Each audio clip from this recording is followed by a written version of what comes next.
우리가 계속해서 이삭의 이야기, 특별히 창세기의 말씀을 살펴보고 있습니다. 지난주 말씀에 의하면 이삭이 가나안 땅에 있을 때 그 땅에 흉년이 들었습니다. 아브라함 이후로 가장 큰 흉년이었어요. 그때 이삭은 원래 계획대로라고 한다면 이 가나안 땅을 떠나서 애굽 땅으로 향하여 가려고 했었죠. 그런데 그 길을 하나님께서 막으셨어요. 너는 이곳에 남아 있어라. 이곳에서 내가 너에게 복을 줄 것이다 라고 말씀을 하셨고, 그래서 이삭은 애굽으로 가던 길을 멈추고 그랄이라고 하는 블레셋 지역에 머물게 되는 것을 우리가 함께 살펴본 바 있습니다. 그곳에서 물론 여러 가지 사건들이 있었습니다. 그 땅의 왕이었던 아비멜렉에게 자신의 아내를 누이라고 속이기도 하였고, 그 과정 가운데서도 하나님은 이삭을 보호하셨고 그로 하여금 아무런 해를 당하지 않도록 그를 안전하게 모든 것들을 보호하셨던 것을 우리가 살펴본 바 있습니다. 그리고 오늘 말씀은 그 땅에서 계속 일어났던 일들에 대해서 우리 가운데 소개해 주고 있습니다. 먼저 우리가 12절부터 14절 말씀을 함께 읽어보도록 하겠습니다. 12절부터 14절입니다. 시작. 이삭이 그 땅에서 농사하여 그 해에 100배나 얻었고 여호와께서 복을 주심으로 그 사람이 창대하고 왕성하여 마침내 거부가 되어 양과 소가 떼를 이루고 종이 심이 많음으로 블레셋 사람이 그를 시기하여. 그 땅에 머물던 첫 해에 이삭이 무엇을 합니까? 농사를 짓습니다. 근데 그가 농사를 지었을 때 그 결실이 맺혀졌는데 몇 배가 맺혀지는 거예요? 100배가 맺혀져요. 근데 여러분 가만히 한번 생각해 보세요. 이삭이 애굽 땅으로 원래 가려고 했던 이유가 무엇입니까? 그 땅에 무엇 때문에? 기근 때문에. 큰 흉년이 들어서 그 흉년을 피해서 가고자 했던 거예요. 그런데 하나님께서 그를 막으셨거든요. 어쩔 수 없이 그는 그 하나님의 말씀하신 그랄이라고 하는 지역에 머물러서, 여러분 가나안 지역에 속해 있는 땅입니다. 이 그랄이라고 하는 지역에 머물러서 그곳에서 처음으로 농사를 지은 거예요. 그런데 여러분 이삭은 농사를 지은 적이 있습니까? 없습니까? 여러분 이삭의 아버지였던 아브라함은 유목민이에요. 가축, 목축을 하는 사람입니다. 그의 조상 대대로 오랜 기간 동안에 목축업을 하였고 이삭의 가정은 그의 아버지가 했던 일을 자연스럽게 물려받는 것이 일반적이었을 거예요. 그런데 놀랍게도 이삭은 낯선 땅에 가서 농사를 지었어요. 기근 때에 열심히 씨를 뿌리고 열심히 땀을 흘렸습니다. 그 결과 100배의 결실이 맺어졌다라고 성경은 기록하고 있어요. 하나님의 말씀에 순종하여서 그곳에 머물러 하나님이 맡기신 일들을 감당했을 때 놀랍도록 하나님께서 이삭을 축복하여 주셨다는 거예요.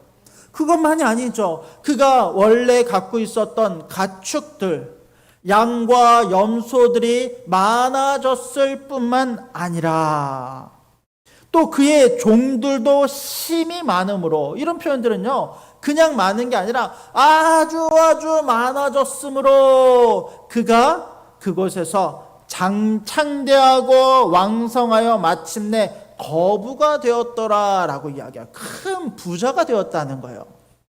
여러분 하나님 안에서 큰 은혜와 축복이 있음을 믿으시기 바랍니다. 먼저 우리 가운데 주신 하나님의 은혜는 영적인 축복, 우리가 이 땅을 살아가는 하나님 나라의 놀라운 축복이 임하지만 또 그 이상의 것들, 우리의 육적인 축복들, 우리가 살면서 먹고 마시고 채우는 놀라운 은혜도 우리 가운데 주실 줄로 믿으시기 바랍니다. 그런데 여러분 이와 같이 이삭이 큰 거부가 되었을 때에 모든 사람들이 이삭의 잘됨을 축복하고 좋아한 것은 아니었어요. 반드시 우리가 잘되면 우리를 시기하고 질투하는 사람이 있을 수밖에 없어요. 사촌이 땅을 사면 배가 아프다라고 하는데 오늘 제 사촌이 와 있습니다만 누군가가 잘되면 그 잘됨을 보고 배 아파하는 사람들이 있을 수 있다라는 거예요. 오늘 말씀을 보면 블레셋 사람들이 그와 같았습니다. 원래 그 지역에 있었던 원주민들, 블레셋 사람들이 이삭이 잘 되는 것을 보고 시기하기 시작합니다. 처음에는 작은 마찰이었을 거예요.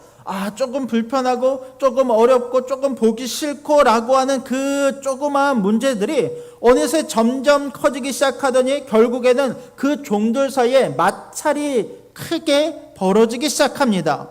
블레셋 사람들이 어떻게 하냐면 결국 이삭이 갖고 있었던 우물들을 모두 흙으로 메워버렸다라는 거예요. 그리고 이 문제가 이 블레셋과 이삭과의 관계가 점점 심각한 문제로 발전하기 시작하자 그동안 가만히 있었던 블레셋 왕 아비멜렉이 나서요. 그리고 뭐라고 이야기하면 이삭에게 네가 이 땅을 떠나야겠다라고 이야기를 하는 거예요. 여러분, 앞선 11절만 보더라도요, 아비멜렉이 이삭이 자기를 속였음에도 불구하고 그를 끝까지 보호하고 그를 붙잡는 어떤 그런 말씀들도 있었거든요. 그런데 이 일들이 계속 그 땅에서 발생을 하니까 결국에는 자신도 이 백성들의 어떤 이 관계들을 보고 이삭을 내어 보내겠다라고 결심을 한 거예요. 그래 보내는 거예요. 이때부터 이삭에게는 고난이 계속됩니다. 먼저 그는 머물던 곳을 떠나서 그랄 골짜기로 이동을 합니다. 그 전에 이제 그랄 도시였다고 한다면 그랄 아무도 살지 않는 그랄 골짜기를 향해서 자신이 어떤 농사라고 하는 것은 여러분 한 지역에 정착해서 씨를 뿌리고 오래도록 이렇게 머물러야 되지 않습니까? 근데 그 모든 것을 포기한 거예요. 다 버리고 그 요청을 받아들여서 그랄 골짜기로 이동을 합니다. 그리고 거기서 그는 다시 우물을 팠는데, 자, 18절 말씀을 같이 한번 읽어볼까요? 18절입니다. 시작. 그 아버지 아브라함 때 팠던 우물들을 다시 팠으니 이는 아브라함이 죽은 후에 블레셋 사람이 그 우물들을 메웠음이라. 이삭이 그 우물들의 이름을 그의 아버지가 부르던 이름으로 불렀더라. 자, 거기서 우물을 파요. 근데 처음 팠던 우물은 그냥 비어있는, 그냥 땅을 판 것이 아니라 원래 있었던 우물을 파요. 근데 그 우물은 원래 누구의 것이었냐면 그의 아버지 아브라함의 때, 그 아브라함이 팠던 우물이에요. 근데 이 우물이 왜 메워져 있는지 아세요? 아브라함이 그랄 땅을 떠난 이후에 그곳 사람들이 생각할 때 이런 거예요. 비록 여러분 블레셋 사람들은 그 당시만 하더라도 숫자가 많지 않았어요. 사용하는 우물이 아니에요. 그런데 이곳에 우물이 있으면 당시에 사람들이 이곳에 모여서 이곳을 이제 자신의 땅처럼 사용할 것을 두려워해서 블레셋 사람들이 이전에 메워놨던 우물들이에요. 근데 그 우물을 이삭이 다시 팠는데 아주 오랜 시간이 흘렀음에도 불구하고 그 우물은 다시 그 안에서 물이 샘솟는 우물로 이제 나타나게 되더라라는 것입니다. 이제 그곳에 머물러 살기 시작했어요. 그런데 이곳까지 블레셋 사람들이 몰려옵니다. 그리고 그곳에 판 우물과 그곳에 머물러 있는 이삭을 향해서 다시 한번 다툼과 싸움이 일어나기 시작해요. 이 물을 보고 이 사람들이 뭐라고 이야기하냐면 자기들의 우물이다라고 이야기하기 시작하는 거예요. 우리 20절 말씀을 같이 한번 읽어볼까요? 20절 말씀입니다. 시작. 그랄 목자들이 이삭의 목자와 다투어 이르되 이 물은 우리의 것이라 하매 이삭이 그 다툼으로 말미암아 그 우물 이름을 에색이라 하였으므로. 갑자기 이 우물을 갖다가, 여러분 이 우물은 원래 그의 아버지의 우물이었고 지금은 이삭의 우물이잖아요. 근데 와서 이 우물이 내 우물이다라고 이야기를 하기 시작하는 거예요. 제가 우리가 이제 살다 보면 억울한 일들을 이렇게 종종 당하곤 하거든요. 제가 6학년 때 제가 가장 친했던 절친이랑 크게 한번 싸운 적이 있어요. 저는 사실 이제 누구랑 막 싸우고 이런 뭐 경험을 많이 해보진 않았지만 얼마나 억울하고 속상했지 한번 크게 부딪혀서 싸운 적이 있어요. 뭐 때문에 싸우는지 아십니까? 책받침 때문에 싸웠어요. 교회에서 전도용으로 책받침을 제작을 했어요. 뭐 요즘에야 책받침 쓰는 사람들이 없습니다만 그 당시만 하더라도 그런 거 작은 물품 하나도 얼마나 소중하고 귀하게 여겼는지 몰라요. 그 책받침을 이제 여러 종류를 이제 맞춘 거예요. 근데 이 책받침을 이제 유초등부 학생들에게도 하나씩 이렇게 나눠준 거죠. 근데 각각의 디자인들이 다 달랐어요. 저는 제가 받았던 디자인은 조금 세련된 디자인이었고, 제 친구가 받았던 이 책받침은 완전 초등학교 1, 2학년 아이들이 쓰는 것 같은 그런 어떤 그림의 디자인이었어요. 이 친구가 제 책받침을 가만히 보더니 한번 제 거를 이제 구경을 하고 싶다는 거예요. 그래서 이 책받침을 빌려줬어요. 근데 얘가 이걸 보더니 그 다음에 뭐라 이야기하면 이게 내 거야 라고 이야기하는 거예요. 자기 책받침을 저한테 주면서 이게 내 거야 라고 이야기하는데, 와, 저는 살면서 그렇게 억울한 적이 없었어요. 너무너무 억울하고 속상해서 이게 어떻게 네 거야 라고 하면서 처음으로 친구와 싸웠는데 그 친구를 제가 확 밀쳐버렸어요.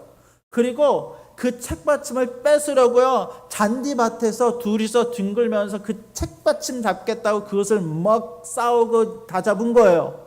결국 그 책받침을 힘으로 뺏었어요. 저도 힘이 없지만 그 친구는 저보다 더 약했거든요. 그 책받침을 뺏었는데 그 힘으로 뺐다 보니까 그 책받침은 이게 다 구겨져 버렸어요.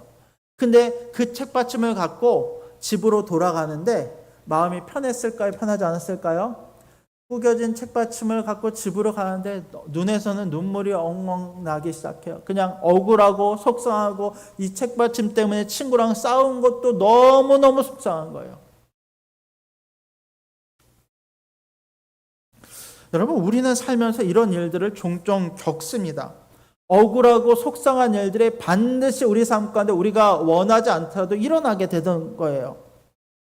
근데 여러분, 이삭은 이 상황에서 어떻게 하는지 아십니까? 이 우물 내 우물이야. 싸우지 않아요. 그 우물을 그대로 넘겨줍니다. 그리고 그 우물의 이름을 짓는데 에색이라는 이름을 지어요. 이 뜻은 다투다라고 하는 이름의 의미를 가지고 있습니다. 그리고 나서 어떻게 하냐면 이 우물 말고 다른 곳에 그 지역의 이제 다른 곳에서 또 다시 우물을 파기 시작했어요. 물이 나왔을까 안 나왔을까요? 또 나오기 시작했어요. 우리가 이제 이삭을 보면 땅만 파면 물이 나오니까 중동적은 땅을 파면 물이 나오는구나라고 생각할 수 있어요. 여러분, 우리나라는요, 땅을 파면 주로 이제 물이 많이 나옵니다. 우리나라는 산지가 그래요. 근데 중동 지역은 달라요. 그곳에는 땅을 판다고 물이 나오는 지역이 아니에요. 근데 이상하게 이삭이 땅만 파면 그곳에서 물이 솟기 시작해요. 하나님께서 이삭과 함께 하신다라고 하는 놀라운 증거인 것이죠. 이곳에서 우물을 팠어요. 그런데 이번에도 이 블레셋 사람들이 와서 또 이 우물에 대한 욕심을 내며 이것이 우리 것이다 라고 이야기를 하기 시작합니다. 이번에도 이삭은 아무 말 없이 그 우물을 그대로 넘겨줍니다. 그리고 나서 그 우물의 이름을 이번에도 짓죠. 신나라고 하는 이름을 지어요. 이 이름은 대적하다라는 거. 이 우물은 서로 대적하는 데 사용됐다라는 이름을 붙였다라고 이야기해요. 그리고 나서 이번에는 이삭이 어떻게 하냐면 아예 자리를 옮겨요. 그 전에는 이제 동쪽에 한번 파고 서쪽에 한번 파고 이랬다면 이제는 아예 그 땅을 떠나서 다른 지역에 가서 그곳에서 다시 땅을 팠는데 놀랍게도 거기서도 또다시 물이 나오기 시작합니다. 그때에는 이 이삭이 그 우물의 이름을 뭐라고 짓는가 보았더니 우리 26장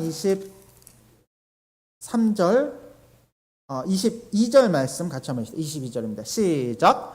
이삭이 거기서 옮겨 다른 우물을 팠더니 그들이 다투지 아니하였으므로 그 이름을 르호봇이라 하여 이르되 이제는 여호와께서 우리를 위하여 넓게 하셨으며 우리는 이 땅에서 우리가 번성하리로다 하였더라. 이제는 뭐 여러 번 걸쳤잖아요. 지금은 이제 두 번이지만 사실은 이제 블레셋 땅에 있을 때부터 해서 세 번에 걸쳐 지금 이 사건이 벌어진 거거든요. 이제 땅을 파서 물이 나오고 그것을 차지했을 때 더 이상 다툼이 일어나지 않았고, 또 이곳을 이 우물의 이름을 르호봇이라고 해서 넓다라고 하는 뜻이에요. 하나님께서 나의 지경을 넓히시고 나의 마음을 넓히시고 우리의 모든 것들을 넓게 하셔서, 이전에는 아웅다웅 좁은 곳에서 다투는 마음이었다고 한다면 이제는 모두가 넉넉하게 누릴 수 있는 마음이 되었다라고 하는 의미에서 르호봇이라는 이름을 짓는 것을 볼 수 있습니다. 그리고 나서 얼마 후에 이삭은 브엘세바로 올라갑니다. 그리고 그가 브엘세바로 올라갔을 때 그에게 하나님께서 나타나십니다. 우리 24절, 25절 말씀을 같이 한번 읽어봅시다. 24절, 25절입니다. 시작. 그 밤에 여호와께서 그에게 나타나 이르시되 나는 내 아버지 아브라함의 하나님이니 두려워하지 말라. 내 종 아브라함을 위하여 내가 너와 함께 있어 내게 복을 주어 내 자손이 번성하게 하리라 하신지라. 이삭이 그곳에 제단을 쌓고 여호와의 이름을 부르며 거기 장막을 쳤더니 이삭의 종들이 거기서도 우물을 받더라. 그가 브엘세바로 올라가요. 그런데 그곳에서 화평의 사람, 온유의 사람이었던 이삭에게 하나님께서 나타나신 거예요. 그리고 그 하나님께서 이삭에게 언약을 맺으시는데, 여러분 오늘 보면 이제 언약이 두 번이 등장을 하는데, 첫 번째는 하나님과 사이에 맺은 언약이에요. 근데 이 언약은요, 하나님께서 전적으로 이삭을 택하시고 아무런 조건 없이 이삭에게 부어주시는 하나님 주권의 은혜의 언약을 이삭에게 주시는 거예요. 그의 아버지였던 아브라함이 놀라운 하나님의 언약 가운데 그의 자손이 별과 같이 많아지며 그를 한 민족의 믿음의 아버지로 세우겠다라고 하는 그 언약을 주셨던 것처럼, 그 아브라함의 언약을 이어서 지금 이 말씀을 통해서 하나님께서 이삭의 언약을 세우심으로 말미암아 내가 너를 어떻게 세우고 어떻게 사용하실 것인지에 대한 놀라운 축복의 약속을 그 가운데 주고 계시는 것을 볼 수 있습니다. 그 약속은 이런 거였어요. 나는 내 아버지 아브라함의 하나님이니 두려워하지 말라. 내 종 아브라함을 위하여 내가 너와 함께 있어 내게 복을 주어 내 자손이 번성하게 하리라. 하나님께서 아무것도 아닌 자 이삭을 선택하셨고 그를 놀랍도록 축복하여 주신 것을 우리가 볼 수 있습니다. 여러분, 이 이삭이요, 이런 놀라운 축복을 받았던 것은 그가 온유한 사람, 화평의 사람이었기 때문에 이 언약을 받은 것입니까? 아니에요. 하나님께서 전적인 은혜를 그 가운데 베푸사 그의 어떠함이 아니라 그냥 그를 붙잡으시고 그에게 놀라운 하나님의 계획과 은혜를 전적으로 부어주셨고, 여러분 이것은 오늘날 우리 가운데도 주어진 것임을 믿으시기 바랍니다. 그런데 여러분, 이삭은 온유함과 화평의 사람이었어요. 이것을 통해서 하나님이 그에게 언약을 맺으신 것은 아닐 수 있지만 이어지는 내용을 보면 그가 화평의 사람, 온유한 사람이었기 때문에 그 가운데 이 땅을 살면서 하나님께서 그 가운데 주신 또 다른 놀라운 계획과 은혜를 기록하고 있는 것을 볼 수 있습니다. 자, 이어지는 내용을 보면 어떤 일이 벌어지는가? 자, 아비멜렉이 그의 친구였던 아훗삭과 또 그의 군대 장관이었던 비골을 데리고 이삭을 찾아옵니다. 근데 보통 이제 왕이 군대 장관을 데리고 오면 뭐 하겠다는 거예요? 싸우겠다는 거죠. 그런데 아비멜렉은 싸우려는 의도가 아니에요. 그가 이삭을 찾아와 그에게 평화를 요청합니다. 근데 그때 나오는 아비멜렉의 고백이요, 심상치 않아요. 그가 뭐라고 이야기합니까? 28절, 29절 말씀을 같이 한번 읽어봅시다. 28절, 29절입니다. 시작. 그들이 이르되 여호와께서 너와 함께 계심을 우리가 분명히 보았으므로 우리의 사이 곧 우리와 너 사이에 맹세하여 너와 계약을 맺으리라 말하였노라. 너는 우리를 해하지 말라. 이는 우리가 너를 범하지 아니하고 선한 일만 내게 행하여 내게 평안히 가게 하였음이라. 이제 너는 여호와께 복을 받은 자니라. 자, 놀라운 일이 발생하는데, 여러분, 아비멜렉은 이삭을 처음 보호하겠다라고 했지만 그가 거부가 되고 여러 가지 어떤 관계에 문제가 생기니까 그를 이 땅에서 쫓아내 보냈어요. 내어 보냈어요. 그런데 그 내어 보냈던 아비멜렉이 먼저 이삭을 찾아옵니다. 찾아온 이유에 대해서 뭐라고 이야기합니까? 여호와께서 너와 함께 계심을 내가 분명히 보았다. 하나님께서 너와 함께하는 너는 분명한 하나님의 사람인 것을 내가 분명히 알았다라는 거예요. 그러니 이제 너는 나와 맹세하여 계약을 맺자. 언약을 맺자.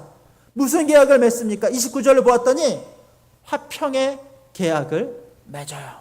너는 우리를 해하지 말라. 내가 너를 선대하고 너에게 좋은 일을 행했던 것처럼, 물론 좋은 일만 행했던 것은 아닙니다만 과거 어쨌든 아비멜렉이 이삭을 보호해 주었던 것을 너는 기억을 해서 내가 너를 선대했던 것처럼 너도 나에게 선대하여라 라고 요청을 하면서 이제 우리 가운데 이 언약, 계약을 맺자라고 이야기를 하는 거예요. 먼저 맺었던 언약이 하나님과 이삭 사이에 조건 없이 주어졌던 계약이라고 한다면 이제 아비멜렉과 이삭 사이에, 사람과 사람 사이에, 족속과 족속 사이에 계약이 맺어지면서 서로를 해하지 않는 화평의 조약이 맺어지는 것을 볼 수 있습니다.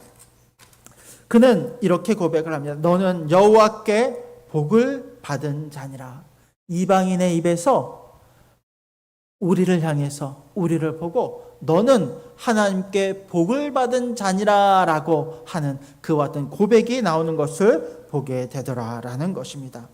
여러분, 이런 이삭을 우리는 뭐라고 부르냐면 온유한 사람이라 라고 부릅니다. 또 화평의 사람이다 라고 우리는 부릅니다. 그런데 여러분, 이 이삭을 가만히 생각해 봅시다.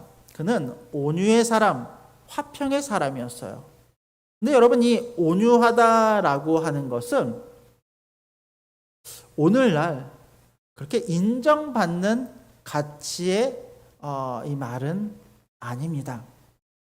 여러분, 온유한 사람이 되고 싶습니까? 정말 되고 싶습니까? 여러분, 제가 여러분 지갑을 갖고 지갑에 돈을 딱 빼가요. 그래도 여러분 이삭과 같이 참고 내어주고 가만히 있는 사람이 되고 싶으십니까? 우리가 온유하다라고 할 때 이 온유라고 하는 단어에 떠올리게 되는 이미지들이 있어요. 근데 가만히 생각해 보면 그 이미지가 마냥 좋은 것만은 아닐 수 있다라는 거예요. 근데 여러분, 그럼에도 불구하고 이 온유함을 소유하고 싶습니까? 여러분, 우리는 압니다. 머리로는 온유해야 된다라고 하는 것을 알지만 내 가슴은 뭐라고 이야기하냐면 그래도 조금 온유함보다는 그냥 적당하게 합리적인 가치를 찾아서 살아가는 사람이 되고 싶은 것이 우리의 마음일 수 있다라는 거예요. 제가 2명의 딸들이 있어요. 둘째 딸이요, 굉장히 애가 착합니다. 그냥 뭐 이야기하면 다 주고, 다 항상 웃고 다니고, 그냥 다 누가 봐도 딱 속고 살기 좋은 어떤 그런 이제 딸이에요.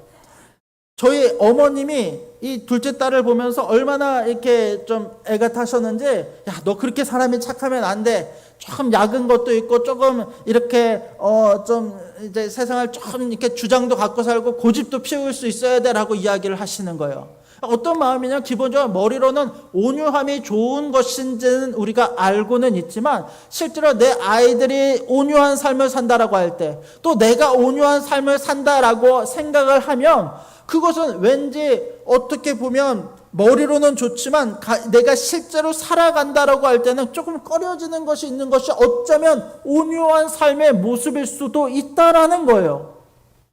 그런데 성경은요, 우리 가운데 온유한 자가 되어라 라고 이야기를 합니다. 이삭과 같은 사람이 되어라 라고 우리 가운데 말씀하고 있다라는 것입니다. 마태복음 5장 5절을 보면 이렇게 기록을 합니다. 자, 5장 5절입니다. 시작. 온유한 자는 복이 있나니 그들이 땅을 기업으로 받을 것이며. 여러분, 이거는 이제 상식적으로 말이 되지 않아요. 요즘 세상에 착하기만 하고 빼앗기만 하는 사람들이 어떻게 땅을 차지할 수 있습니까? 땅은 어떤 사람들이 가져요? 계산이 빠른 사람, 돈을 잘 굴릴 줄 아는 사람, 약은 사람이 차지하는 것이 땅이지 않습니까?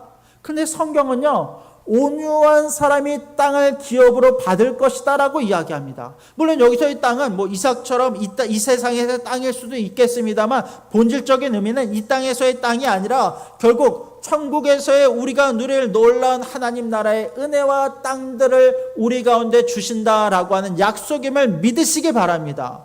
여러분, 우리는 이 땅을 영원히 사는 게 아니잖아요. 잠시 잠깐 머물며 살아가는 사람들이잖아요. 더 중요한 가치가 있는데 이 땅에서의 조그만 유익을 누리고 조그만 욕심을 부리기 위해서 어떤 하나님 나라의 가치를 버리고 내 욕심을 위한 삶을 산다라고 한다면 그것이 블레셋 사람들, 이 그랄 지역 사람들과 다를 것이 무엇입니까? 이 사람이 조금 착하고 괜찮아 보이니까 야, 그거 내 우물이야 뺏는 것과 무엇이 다르겠습니까?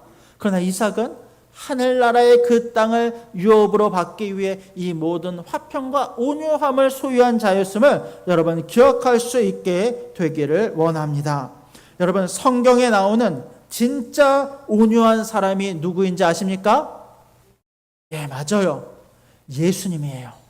여러분, 우리는 온유하다라고 하면 왠지 약한 것, 다 빼앗기기만 하고 힘이 없는 사람들을 먼저 떠올릴지 모르지만 진짜 온유함은 뭐냐면 내가 모든 것을 할 수 있는 능력과 힘이 있어요. 여러분, 이삭은요 힘이 있었어요. 이삭은요 많은 사람들을 거느리고 많은 종들도 있었어요. 많은 거부와 재산도 있었어요. 그런데 그 모든 힘이 있었지만 그것을 마땅히 내가 다 차지할 것으로 여기지 않고 그것을 내어주었던 것처럼 온유함이라고 하는 것은 그런 거예요. 내게 힘이 없어서 빼앗기는 것이 아니라 내게 힘도 있고 능력도 있지만 그것을 내어주는 것이 바로 온유함입니다.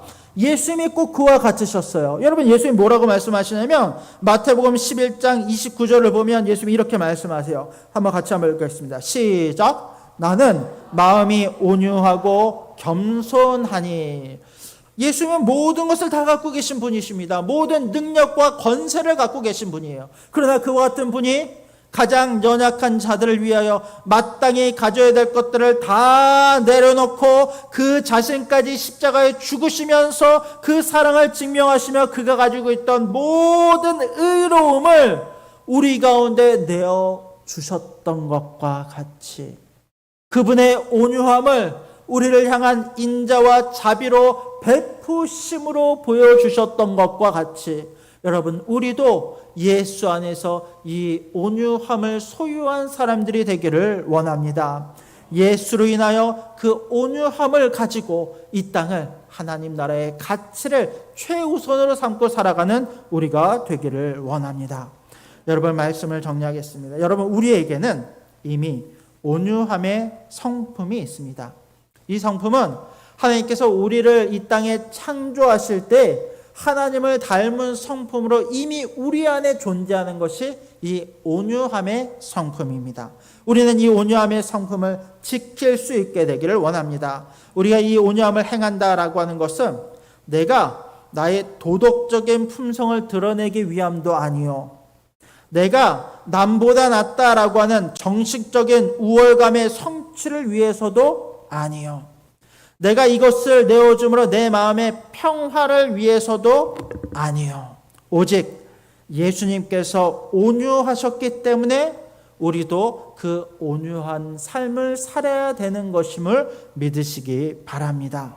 오늘 하나님께서 이 이삭을 축복하시고 놀라운 약속을 더하셨던 것처럼 하나님께서 온유한 삶을 살기를 원하는 우리의 삶 가운데 온전히 함께 하셔서 놀라운 은혜와 축복을 더하여 주시기를 주님의 이름으로 간절히 축복하며 부탁드립니다. 아멘.